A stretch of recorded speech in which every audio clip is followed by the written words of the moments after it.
Okay, welcome to another video. Today's learning objective: express one quantity as a fraction of another, where the fraction is less than or greater than 1. In this sense, what's best is just if we just go straight to the questions, and you'll see what the learning objective means. So, but also prerequisite knowledge, remembering what fractions are, kind of basic arithmetic.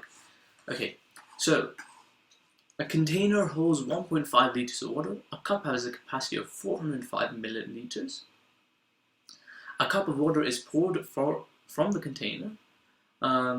Express the quantity of water remaining in the container as a fraction of the original amount. Give your answer in the simplest form.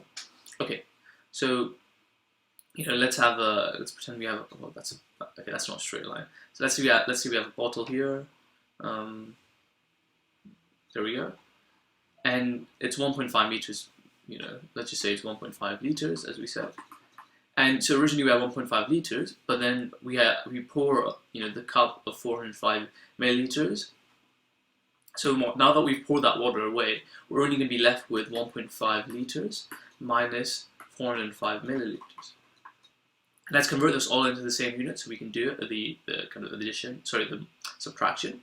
So 1.5 liters is 1,500 milliliters minus 405, which is equal to, actually I don't need a calculator for this. This is 1095 milliliters. And now this is asking us to give this as a fraction of the original amount. So we have right now 1095, and the original amount was 1,500. If we want to do this, we need the same units on the top and bottom if we want to find this ratio. This fraction. So we can say fraction as original equals this. And we have to give this in the simplest form. So, you can just get your calculator out and we'll do the simplest form. But you can see, for example, you'd have to divide by 5 and you do it so forth. So we've talked about how to do this before, but I think it's fairly reasonable to use your calculator with the larger numbers. And the calculator gives us in the form of 73 over 100. And that's the simplest form. And kind of that's all there is to a question like this. Let's try another one. A bag of chocolate chips weighs 2.5 kilograms. 690 grams of chocolate chips are poured out the bag, maybe to make some cookies. Express the amount of remaining chocolate chips as a fraction of the original amount. Give your answer in the simplest form. See, very similar to the previous question, just with chocolate chips this time instead of water. Okay, so remaining, we'll just do this, calculate remaining, is equal to 2.5 kilograms minus 690 grams. 2.5 kilograms is 2,500 grams. Minus 6, we don't need the G sign now because now we're in the same units. 690. I'm going to use a calculator this time.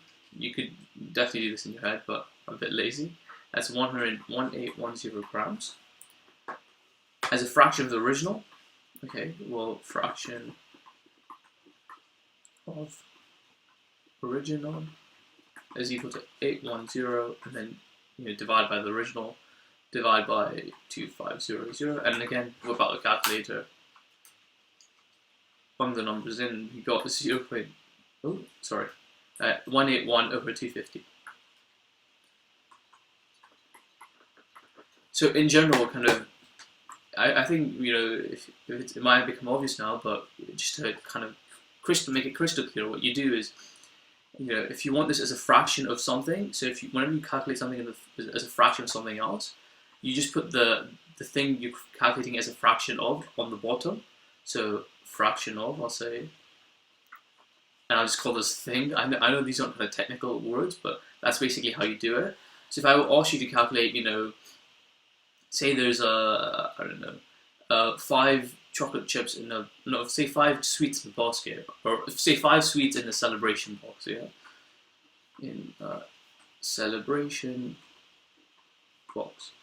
And if I asked you to calculate, how many, 20 sweets, how many kind of celebration boxes is that? Or, convert 20 sweets as a fraction of celebration boxes, you'd say you just do 20 divided by 5 and you get 4. But in the same way, if you have, say more realistically, there's 50 sweets in the celebration box. So 50 sweets, sorry for the handwriting, I'm just writing this a bit quickly. 50 sweets in the box, and you have 5 sweets in your hand. So kind of what fraction of a celebration box do you have? You have 5 sweets, and in a celebration box there's 50 sweets. So you have 5 over 50, so you have a tenth, 1 over 10 of a celebration box. So that's kind of all there is to it. You say, just make sure the units for the top and bottom are the same. So in this case, this was sweets.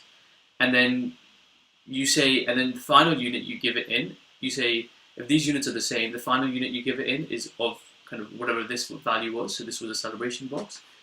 In this case, this was 181 over 250 of kind of a bag of chocolate. This is of a chocolate chip bag. So you can see how the units here are actually grams, but the unit here on the right is a kind of chocolate chip bag. So that's basically what you're doing. But yeah, hopefully that all makes sense, and I'll see you guys in the next video.